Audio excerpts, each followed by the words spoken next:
Chandragupta I was the contemporary of Constantine the Great, the Roman emperor who founded Constantinople.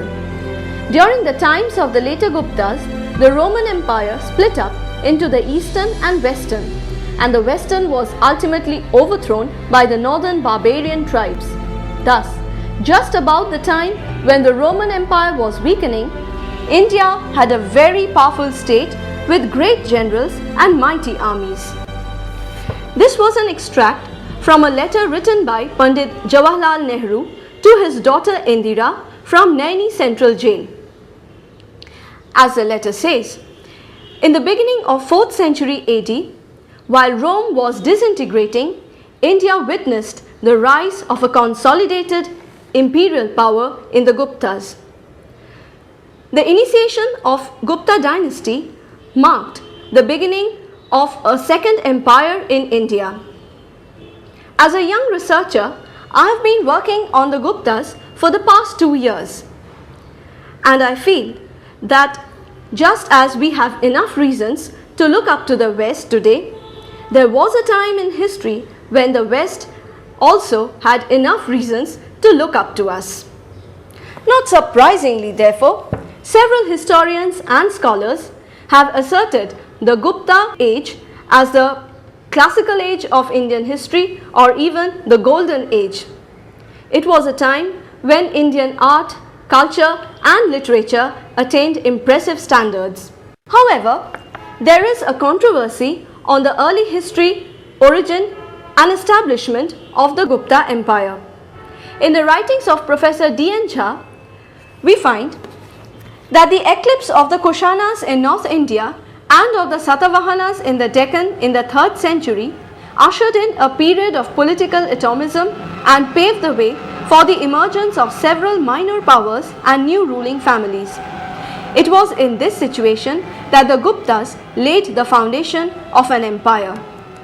In the Puranic texts, particularly the Vishnu Puranas, refer to 3 early Gupta kings, Sri Gupta, Ghatotkacha Gupta and Chandragupta I. Chandragupta I's accession to the throne in 320 AD marks the beginning of Gupta era in Indian history. The most significant kings of Gupta Empire were Chandragupta I, followed by Samudragupta, Chandragupta Vikramaditya, Kumaragupta I and Skandagupta. The death of Skanda in about 467 AD was followed by a succession of weak line of kings who failed to keep the empire intact and succumbed to the mighty invasion of the Hunas in 5th century AD. Unlike their predecessors, one of the important reasons why the Gupta period has attracted scholars from both India and abroad is because of the abundance of sources available. Numerous epigraphs, extensive coins, literary sources, both indigenous and foreign accounts, have inspired several historians to reconstruct the history of the Gupta period. The foundation of the Gupta Empire created a growing influence over the Middle Ganga Valley and around Pataliputra as well. In this connection, I would like to read out an extract from one of our leading historians' book, Professor Romila Thapar. Professor Thapar says, despite the rise and fall of many kingdoms in the centuries following the Mauryan period, the imperial ambition did not die, and there were frequent attempts to emulate the Mauryas, but none of these met with same success. The rule of the Gupta dynasty in northern India is often described as an imperial government, but this description is not entirely accurate. In course of my research, I had approached Professor Srila Roy to get an overall idea about the foundation of Gupta state and empire. Professor Roy, do you think the Gupta rulers were successful in building up a pan-Indian empire? Well, Paromita, I definitely think that the Gupta rulers were successful in establishing an empire, but it lacked the pan-Indian character of the erstwhile Mauryan state. The political power that the Gupta rulers built up was concentrated only in northern India. In this context, I think I should refer to both Dr. R.C. Mazumdar and Professor A.S. Altekar. They have both referred to the contemporary powerful Vakataka rulers who held political hold over central India and northwestern Deccan for a long time. And so these historians feel that this age should rather be called the Gupta Vakataka age and not just the Gupta age. So, how was the Gupta state structured? Well, you see, Paromita, a few historians have remarked that the Gupta state was multi-centered rather than being a unitary structure, right? And as such, it had a core area, and here in this core area, Samudragupta had uprooted some of the earlier rulers and had brought them under the direct administration of the royal officials. Now, besides the core area, there are the border kingdoms where the border kings would pay tribute to the imperial Guptas, and they would also attend the court. They would attend the imperial court. And in course of time, these tributary neighbors, they became known as the Samantas, and they later on their position was elevated to a very high level, you know, and to a very high level of social order, and they became known as the feudal vassals. Again, we find that Samudragupta partially subdued some of the tribes who lived between the border areas and the core area. So these are the few divisions that we can make. So, is it correct to argue that in spite of their brilliant military achievements, the Gupta rulers failed to construct a pan-Indian empire? Now, you must remember that at a time when the Guptas rose in power in the north, the Deccan witnessed the rise of a few powerful kingdoms. For example, there were the Vakatakas and their later collateral, the Vatsa Gulma branch. There were also a number of smaller and less significant kingdoms like the Nalas, the Bhojas, the Traikutakas, the Kalachuris, the Salankayanas, the early Pallavas, and the Panduvamsis, the Vishnu Kundins, the Sarabhapurias, etc., etc. And the far south also saw the rise of some important dynasties like the Western Gangas and the Kadambas, just as there were the Eastern Gangas in the territory of Kalinga, there were the Western Gangas in the Karnataka region. From the comments of Professor Srila Roy, it is clear that the Gupta Empire was not a pan-Indian empire since it couldn't penetrate down south. Yet, the Gupta Empire was a highly centralized empire with strong foundations. If one has to know about the state and structure of a particular realm, first and foremost, one has to learn more about the centralized administration of the particular empire. In my course of research, I had also consulted Professor Tapoti Sengupta to know more about the structure and system of the central administration of the Guptas. Professor Sengupta, I would like to ask you, what was the power and position of the Gupta monarchs, and how did the nature of monarchy differ from that of the Mauryas? Although there was almost a time span of 500 years between the Mauryas and the Guptas, the Gupta monarchs were also played a pivotal role in the administrative system, just as their Mauryan counterparts. Like their Mauryan counterparts, the Gupta monarchs were also head of the entire administrative system. He was the supreme commander of the armed forces. He was also the principal executive. He was the one who received and sent envoys. But because of this great time gap between the two monarchies, we find there was an immense increase in the power of monarchy so far as its inherent characteristic was concerned. While the Mauryas were happy with simple titles like Devanampiya or the beloved of the gods, the Guptas, they considered themselves as the representative of gods on earth. Yeah, and perhaps that's the reason why they took titles like Maharaja Dhiraj, King of Kings.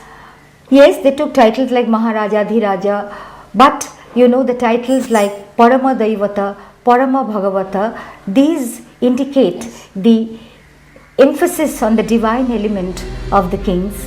In the Allahabad pillar inscription, Samudragupta describes himself as an equal of Kuvera, that is the god of wealth, Varuna, the god of the skies, the Yama or Indra. Yama is the god of life and death, as you know, and Indra is the god of gods.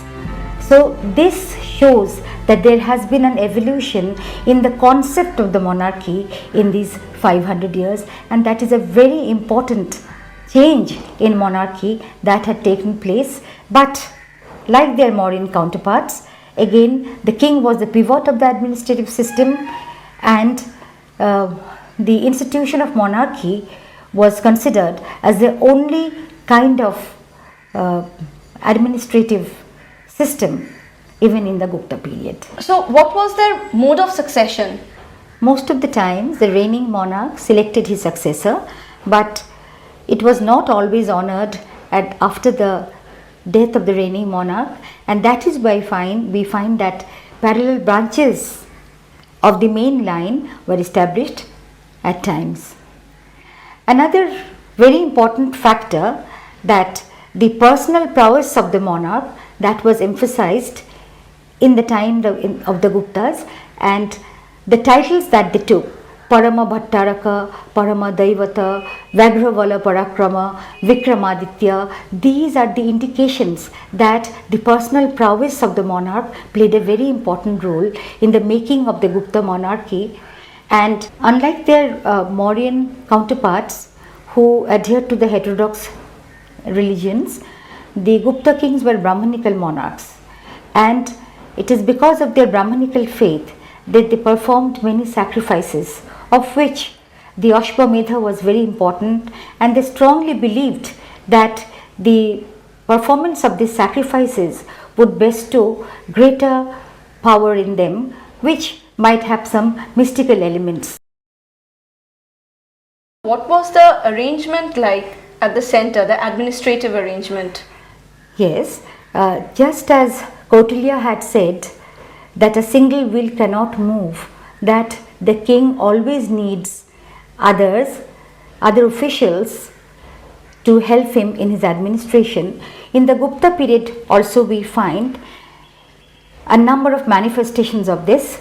We find that the Guptas were helped by a number of ministers, although the Mantri Mandali was not always a regular feature or a very static feature in the Gupta administrative system.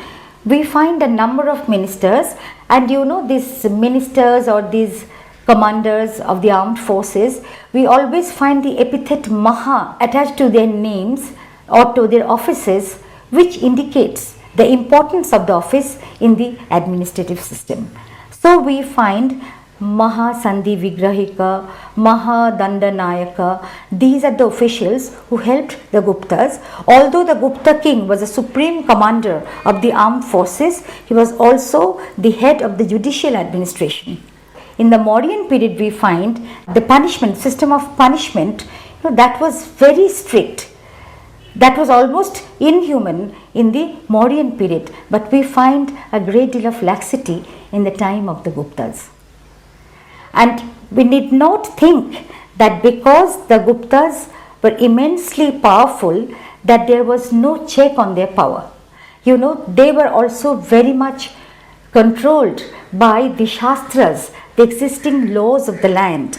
They were very much controlled by the various advisors and the ministers. There were these heads of the guilds.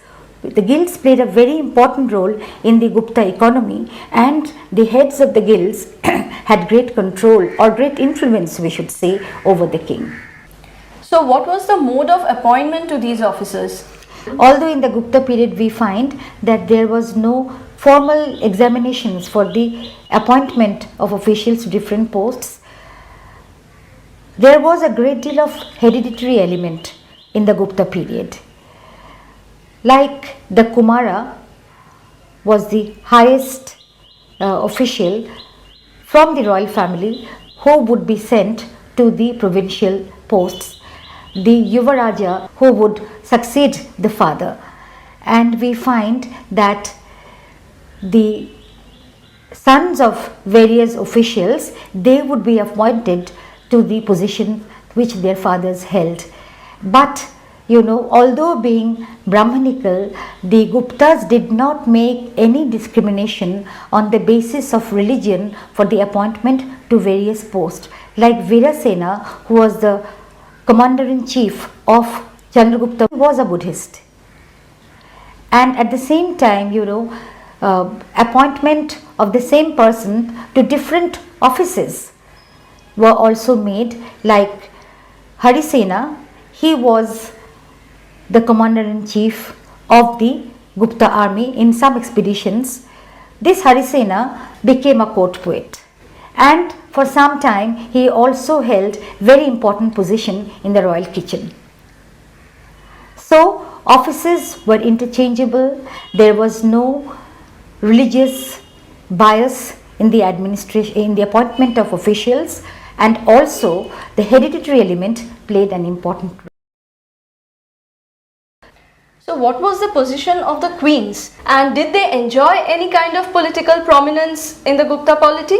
Yes, some of the queens were very prominent, like Kumara Devi, the queen of Chandragupta I.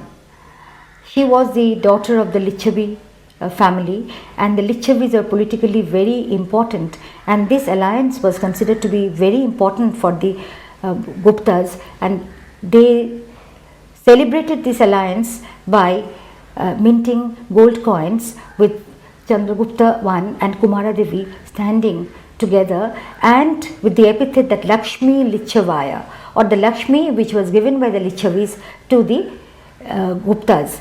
And the daughter of son of Kumara Devi, that is Samudragupta, was anointed the successor of Chandragupta I by Chandragupta himself. And then we find Dhruva Devi was a very important queen of Chandragupta II, and Dhruva Devi's daughter Prabhavati Gupta, who was married to the Vakataka family, played a very important role. After the death of her husband, she became the regent of the infant Vakataka monarch.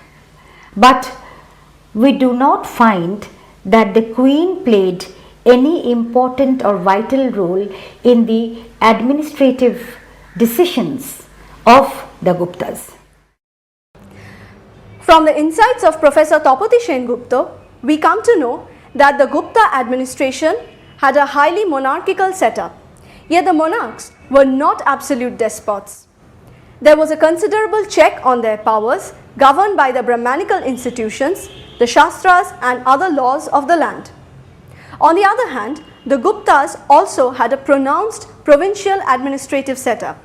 And to know more about the provincial administrative system, I had also consulted Dr. Rita Chaudhary. Dr. Chaudhary, can you tell us how far was the provincial administrative system centralized during the Gupta period? Well, as you must be knowing that the most important source of information for the Guptas is the Allahabad Prasasti of Samudragupta. Herein, for the first time, we find that a large administrative zone equivalent to a province being referred to as the Bhukti. The Bhuktis were under the Uparikas, and the Uparikas were directly appointed by the Gupta emperors. In the time of Buddhagupta, or much later, we find that the Uparikas are being referred to as Uparika Maharajas. Significantly, what indication that we get is that the Gupta emperors directly controlled the provinces and appointed their governors.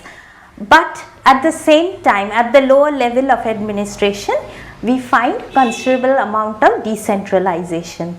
So what were the features of decentralization in the administrative setup of the Guptas?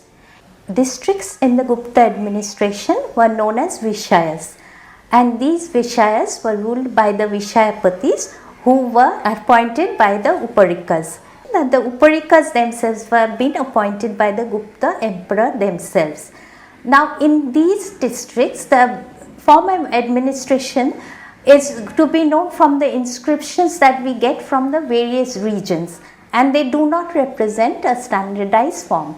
As for examples, from 5 Damodarpur copper plates which we find from northern Bengal, we know that the Vishayapatis had their headquarters at Kotivarsha, at a region named Kotivarsha. They were assisted by various officials, and reference to them have been made. Amongst them were the Nagar Shreshti or the chief trader, the Shattavaha, the caravan leader, Prathamo Kulika, the chief artisan, and the Pratham Kayastha, the chief scribe. Apart from the last, none of them are official personages. They are locally important people and representatives of locally important social groups.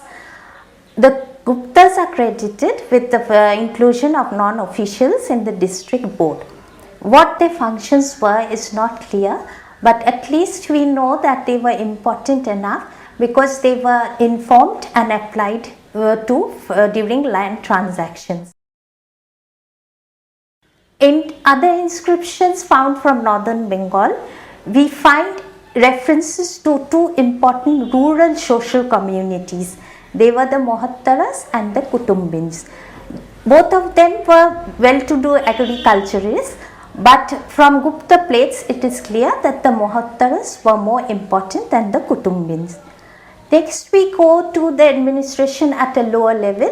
These were the Vithis, which are referred to in Bengal inscriptions.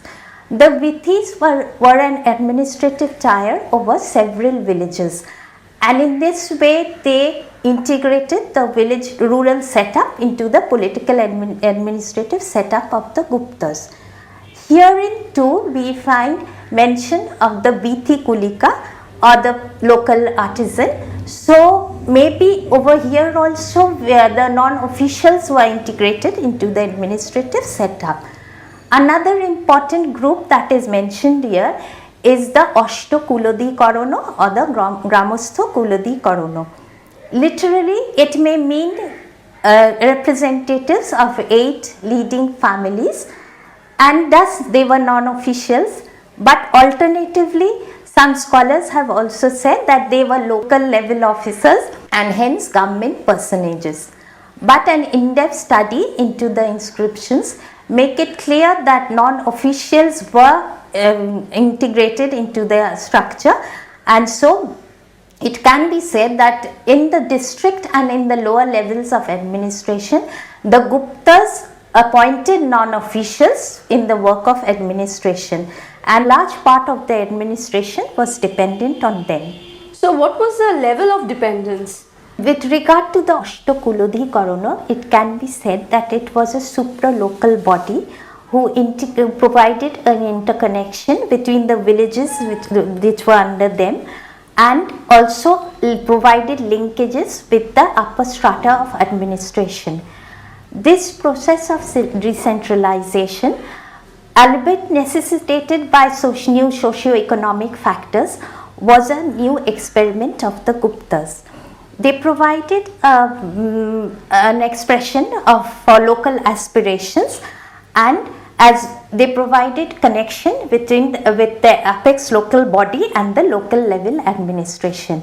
So it was an important mode of in the political administrative setup of the Guptas. So why do you think decentralization was necessary? Well, as you know, Paramita, the Guptas had through their conquest amalgamated a huge territorial setup. It was peopled by various social groups who had various interests. It was necessary for the Guptas to integrate the varied interests into a single political setup. It may also indicate the spread of state society into areas which had not experienced a political setup before. It was a pre-state society. So, when they were establishing an empire, if we can call it an empire as such, it was necessary to combine all these interests within a single fold. So it must be that they decided that decentralization was the best way to bring them together.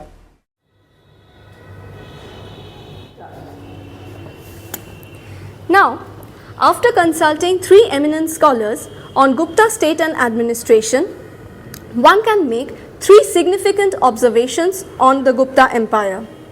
First, the Gupta Empire was not a pan-Indian empire since they could not extend their direct control in the Trans-Vindhyan region. Second, though the monarch reigned supreme, yet he was not the absolute power. His powers were highly restricted by Brahmanical laws and injunctions. Third, the Gupta Empire portrayed combination of both centralization and decentralization, where power was disseminated amongst the local level, however, which gained momentum at a much later period. In this connection, I think it is relevant to quote R.S. Sharma, another eminent historian, who said that the Gupta period was a proto-feudal period. Though the state and administration of the Guptas contributed immensely in making it a model for others to emulate, yet what makes it the golden period of Indian history is the paramount cultural achievement.